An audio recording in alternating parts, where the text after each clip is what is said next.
السلام عليكم ورحمة الله وبركاته. ازيكم عاملين ايه؟ يا رب تكونوا كلكم بخير. هنعمل مع بعض النهاردة كفتة داوود باشا. أكلة سهلة جدا وبسيطة زي ما احنا متعودين مع بعض. واحب ارحب جدا جدا جدا بالمشتركين الجدد معايا، وشكرا جدا لكلامهم ودعمهم ليا. انا ممكن نعملها جنبيها رز، ممكن اعمل جنبيها مكرونة، بس يعني احنا بنحبها بالمكرونة. هسمي الله كده ونصلي على رسول الله، اللهم صل وسلم وبارك عليه. معايا بقى الكمية اللي انت عايزاها، كيس مكرونة، نص كيلو، كيلو، حسب الكمية اللي انت عايزة تعمليها. طبعا المية معايا كانت بتغلي كده. هسلق المكرونة الأول. معايا نص كيلو لحمة مفرومة. معايا بهارات لحمة. معايا بابريكا، فلفل أسمر، وأهم حاجة معايا كزبرة ناشفة، بتبقى حلوة قوي في الكفتة دي. والملح طبعا حسب الرغبة.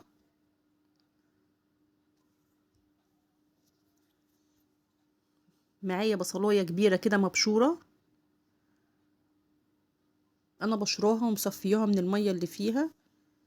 ومعايا معلقتين او 3 معالق خضرة كده، انا واخدة بس الورق اللي هو تحت، انا مش واخدة العروق اللي فيها. معايا معلقة توم. بصوا انا عصقت اللحمة كلها في بعضيها كده،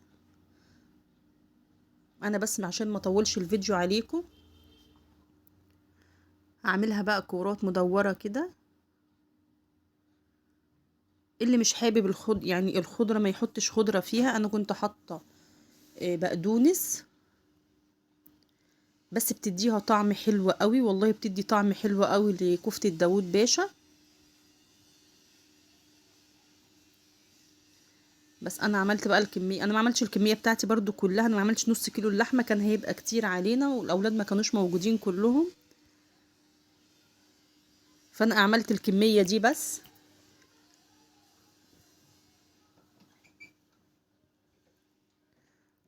ما شاء الله بتعمل معايا كميه حلوه قوي. نص كيلو اللحمه ده يعني انا عملته على مرتين.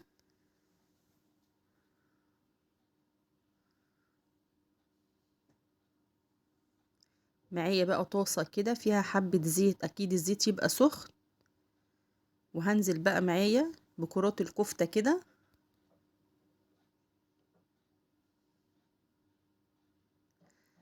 أكلة سهلة جدا، يا رب يعني تجربوها وتعجبكم وتكتبولي في الكومنتات لو انتوا عملتوها.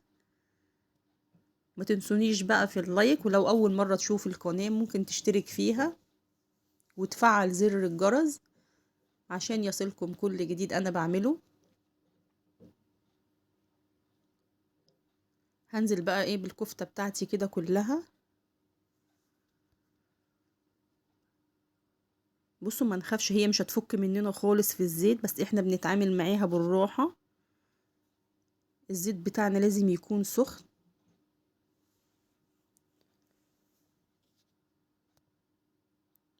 انا قلبتها بقى من كل الجهات كده.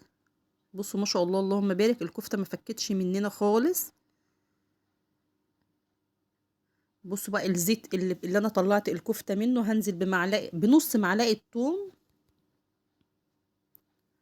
وحبة بصل كده مبشورين. انا شلت البصلايه دي لما لقيتها كبيرة.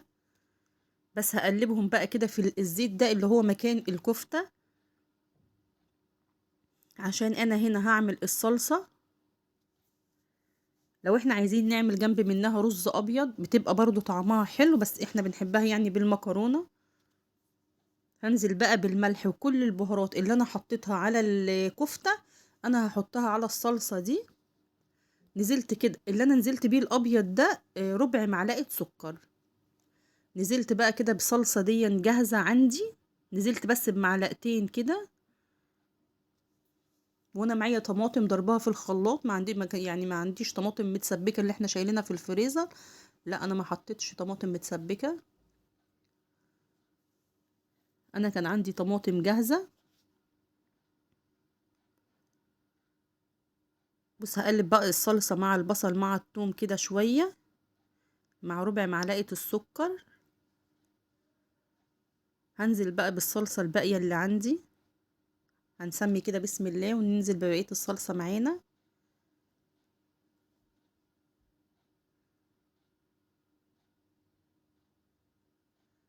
بس انا مش عايزة بقى كتير، هما بس دول كفاية. هحط بقى كل التوابل، الفلفل الاسمر والكزبرة والملح وبهارات اللحمة اللي انا حطيتها على الكفتة، انا هنزل بيها على الصلصة، بتديها طعم حلو، حلو قوي يعني. بس هي الصلصة بقى بتاعتي خلاص كده اتسبكت، انا هنزل بقى بالكفتة اللي انا عملتها. بصوا دي مش الكمية كلها، انا قلت انا قسمت الكمية على مرتين. دي بقى الكمية الكفتة اللي هي كانت عندي، اللي انا عملتها. الكفتة مش محروقة خالص والله، هي الكاميرا هي اللي ظلموها.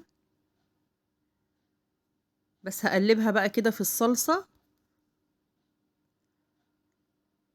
هزود بس الصلصة دي يعني ربع كوباية مية كده، عشان هي بس تقيلة. انا مش عايزة الصلصة تقيلة كده. كان طعمها حلو قوي. يا رب تجربوها والله هتعجبكم جدا. تغيير بقى اللحمة المفرومة. خلاص الكفتة بتاعتي كده خلاص جاهزة، انا بقى هغرفها بقى في الطبق. حطيت المكرونة وحطيت